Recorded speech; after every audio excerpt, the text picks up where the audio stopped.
বা হাদিস রাওয়ায়াত হয়েছে। ইমাম আবু হানিফা রাদিয়াল্লাহু ওই আবু হুরায়রা রাদিয়াল্লাহু তাআলা আনহু, হযরত আব্বাস ইবনে আব্বাস রাদিয়াল্লাহু তাআলা আনহু, হযরত বেলাল রাদিয়াল্লাহু আনহু। ইসলামের প্রথম মুয়াজ্জিন হলো হযরত বেলাল রাদিয়াল্লাহু তাআলা আনহু। যদি বেলাল আযান না দিত তাইলে অন্য কোন দিত বা এটা হলো আল্লাহ ভালো জানেন। ইসলামের প্রথম মুয়াজ্জিন ছিল হযরত বেলাল। তাইলে মুয়াজ্জিনের শুধু নবীদেরই না, সাহাবীরই না, যিনি ইসলামের প্রথম মুয়াজ্জিন তারও মাজার রওজা আছে। এখন যদি এই বর্তমান যুগের কোন মুয়াজ্জিন বলে যে এগুলার কাছে যাওয়া যাবে না বা এগুলা নাই, তাইলে ইসলামের ওই প্রথম মুয়াজ্জিনটা মানব না, বর্তমান এই মুয়াজ্জিনের কথা আমরা মানব। এরপরে এই যে বিভিন্ন হাদিস জগৎ থেকে আইছে তাদেরকে বললাম। এরপরে আরো আছে, আপনি দেখেন কয় সৌদিতে এইটা নাই, সৌদিতে ওইটা নাই, সৌদিতে এটা নাই, সৌদিতে তো বুখারী শরীফ নাই। তা আবার কেমন? ইমাম বুখারীর বাড়ি কিন্তু সৌদি আরব না, ইমাম বুখারীর বাড়ি সৌদি আরবে না, ইমাম তিরমিজির বাড়িও সৌদি আরবে না, ৭৬ হাদিস যারা বর্ণনা করছেন একজনের বাড়িও সৌদি আরবে না। তাহলে এই জন্য কি আমরা বুখারী শরীফ মানবো না? ওদের হিসাবে তো তাই হয় যে সৌদিতে জানাই আমরা তা মানি না। তাইলে তো এগুলো ওরা মানে নাই। বুখারী তিরমিজি এই যে ইবনে মাজাহ যে হাদিসগুলো রয়ে গেছে এগুলো তো তারা তাইলে স্বীকার করে না। তাদের চিন্তাধারার আলোকে আমি বলছি যে সৌদিতে কিছু নাই, এ নাই, আমরা এ মানবো না। তাহলে তাদের চিন্তাটা এই ধরনের। এরপরে আপনার দেখেন নবীজি হযরত ওসমান জিন্নুরাইন, এই যে জিন্নুরাইন শব্দের অর্থ দুই নূরের অধিকারী, সে নবীজির দুইজন কন্যা বিবাহ করছেন, এই জন্য দুইটা নূর, অথচ নবীরে নূর মানে না। মাদ্রাসার নাম হযরত ওসমান জিন্নুরাইন কওমি মাদ্রাসা, হযরত ওসমান জিন হাফিজি মাদ্রাসা, হযরত ওসমান জিন্নুরাইন নুরানি মাদ্রাসা।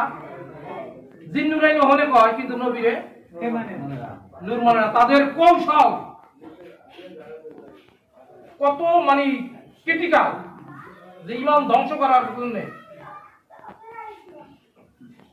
এরা এই কৌশল দিয়ে আমাদের ইমান ধ্বংস করতেছে।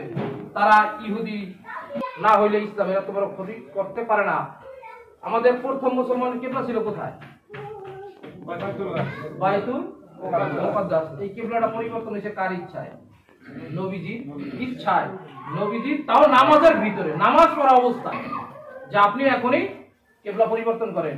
তাই এখন যারা ওই সময় নবীজির সাথে সাথে কিবলা পরিবর্তন করছে তারা হলো ইমানদার সাহাবী।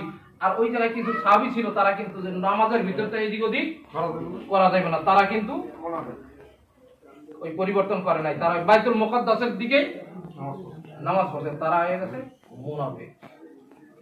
নবীর অনুকরণ হলো ঈমান।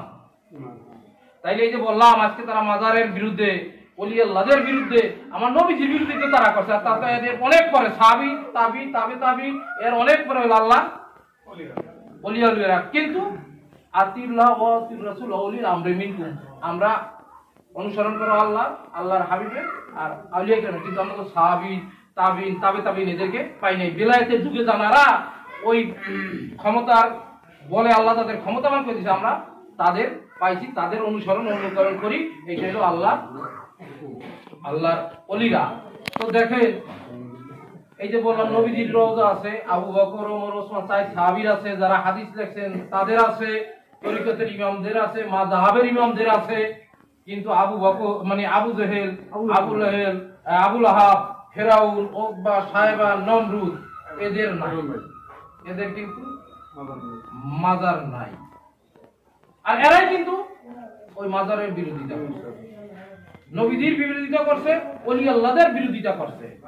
তাইলে আমরা যারা এই মাজারের পক্ষে আছি এরাই সঠিক এবং সত্য পথে, সঠিক ইসলামের উপর প্রতিষ্ঠিত আছি। এই জন্য আমাদের এই জিনিসগুলা, আমরা কেউ নেতা না, আমরা এই সংগঠন কেউ নেতা না, আমরা ছড়াই দিতে হইবে। যুক্তিতে আসেন এই যে এইভাবে, কিন্তু তারা কিছু হইলে এইভাবে। এই যে ভাই একটা কথা বলছে, গুনগুন কানে আসে, আসলে আবার গুনগুন শুরু হয়েছে। মাদারীপুরে আমরা যে ভালো ছিলাম, মাথায় ঘুরে গুনগুন শুরু হয়েছে। আমাদের অ্যাক্টিভ থাকতে হবে। কারণ কি ওই যে 30 বছর আগের এলাকার যে ঘটনাটা, হ্যাঁ, ওই সময়টার নেতৃত্বে আমার বাবা, এনার ভাই মরহুম আব্দুর রহমান ডাক্তার সাহেব, এবং এর পিছনে যোগান দিছে হাতিয়ার হিসাবে, লাড়ির হিসাবে যোগান দিছে সানু চেয়ারম্যান ছিল, হ্যাঁ, জাকারিয়া সাহেব ছিল, আমার চাচা শামসু মাতুব্বর ছিল, মানে খোকন ভাই বাবা, আমরা একই গোষ্ঠী। এরপরে আপনার কিন্তু আমরা এতদিন সুস্থ ছিলাম, কিন্তু এই দোসর এই গোষ্ঠী আবার মাথা চারা দিয়া জাগতে চাইতেছে। আমাদের এদেরকে প্রতিহত করতে হবে। আপনি দেখেন এই শুধু এই না, এই যে জয়নগর যে মোনাফাগলার যে অনুষ্ঠান, উনি যখন যশোর ছিল, উনি যখন প্রথম এই জায়গায় আসে, ওনার ওই জায়গায় বলতে যায় নাই। একদিনকে সকালে মানে আমি বসা ঘুম থেকে, তখন ওই আই বাবা আপনার চেয়ার সহ উনি ধরাই যাচ্ছে যে আপনি আমার বাঁচাইবেন না, আমার ওই সময় তো ওনারে চিনি না। আমাদের এক প্রিন্সিপাল সাহেব উনি অনেক রিকোয়েস্ট করছে, এবং মাদার বিরোধ তৎকালীন আড়াই সাহেব ছিল আমার আব্বার ভক্ত। হ্যাঁ, ও পরিচয় দেওয়ার পরে আমরা ওই জায়গায় উঠছি। এরপরে ভাই রাত্রে ফেরার সময় ট্রলাটা ঘুরে ঘুরে আড়াইছে, ট্রলাটা ডুবে গেছে, এবং ওই জায়গায় যে বহাজ হয়েছে, এই বহাজে ওই একদম ওই পক্ষের মাওলানা সাহেবের কথা আমার মনে আছে, দোকানিটা একটা বলবার মতন মনে হয়, ওর নাম হইলো বেলায়েত হোসেন জেহাদি, বাড়ি হইলো এই যে দক্ষিণ অঞ্চলে। ও আগে ওরা বলছে যে আপনি আগে আলোচনা করেন, আপনার ডামরা শুনি, আমার দিকটা শুনি না, আপনি যাইবেন। ও স্টেজে উঠেই কয় এই একজন কোরআন শরীফ ওই বটগাছ এই সময় ছিল তো ভাই বটগাছটা বিয়ে করে। দেখেন কত বড় মানে নেগলেন্সি, কত বড় মানে নিকৃষ্ট বেরোনো একটা মানুষ এটা গাছের বিয়ে কেমনে করে। হ্যাঁ, এইটাই ভাবে। এরপরে ওই আলোচনা যাওয়ার পরে যখন উনি ওই শেষ করলাম, মাওলানা সব আলোচনা করলেন, এইটা হলো আগে বেদায়, এবং উনি যে খাইলো পরিবার প্লেট, এইটাও বেদায়।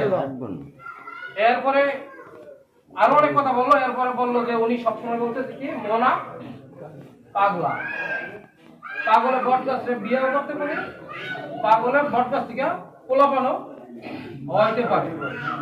হ্যাঁ, তো একটা ঝামেলার বিষয় আলোচনা করে, অসুস্থ মানুষের আলোচনা চলে না।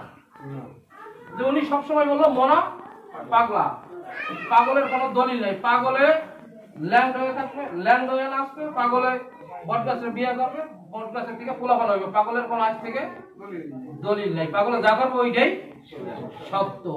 এরপরে এটা তাহলে অনেক উত্তম মাধ্যম ওই জায়গায় ওই মানে এই মোনা পাগলার পক্ষের লোকজন দিচ্ছে, যার এই দেশে আবিনা। তাইলে আমরা প্রত্যেকেই ইসলামের এই যে ক্ষুদ্র ক্ষুদ্র জিনিস যে মাজার কাদের নাই, কাদের আছে, এগুলো আমরা প্রচার করে যে আমরা সঠিক পথে আছি না ভুল পথে আছি। ইসলামের যারা তাফসীর কারক এদেরও মাজার আছে, তাইলে আর আমাদের তো পিছু হটার কোনো অবকাশ নাই। আমরা সঠিক পথে আছি, আমরা ঈমান আমাদের মজবুত আছে। আর একটা ব্যাপার আমি বলবো, বর্তমান সিচুয়েশন হলো খারাপ।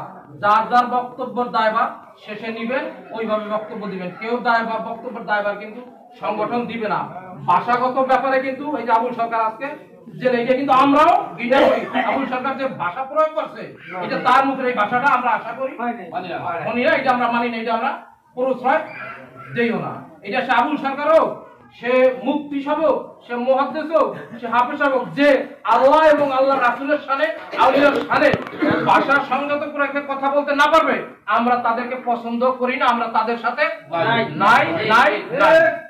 এই তাইলে যার যার বক্তব্য উদাহরণ দিয়ে তারা লেখছে, কিন্তু আমরা তো লাউলার অনুসারী না, আমরা রিসালাতের অনুসারী, বেলায়েতের অনুসারী, আল্লাহ ওলিদের অনুসারী, যারা মাধ্যমে এই দেশে আমরা মসজিদ মাদ্রাসা পাইছি, আমরা তাদের অনুসারী। আমরা তো বাউলের অনুসারী না, বাউল দিয়ে আমাদের চালাই দিব না। এই মিথ্যা তহমতটা দিয়ে আমাদের তারা চালাইতেছে। এই দিক থেকে আপনারা বলবেন যে আমরা বাউল না, আমরা সুফি, আমরা আল্লাহ এবং আল্লাহ রাসূলের যে কটূক্তি করবে আমরা এটা বিরোধী, কোরআনের বিরোধিতা যে করবে সে যাই হোক আমরা ওইটা মানি না, আমরা ওইটার বিরোধী। এই বলে মানে আমি আমার আজকের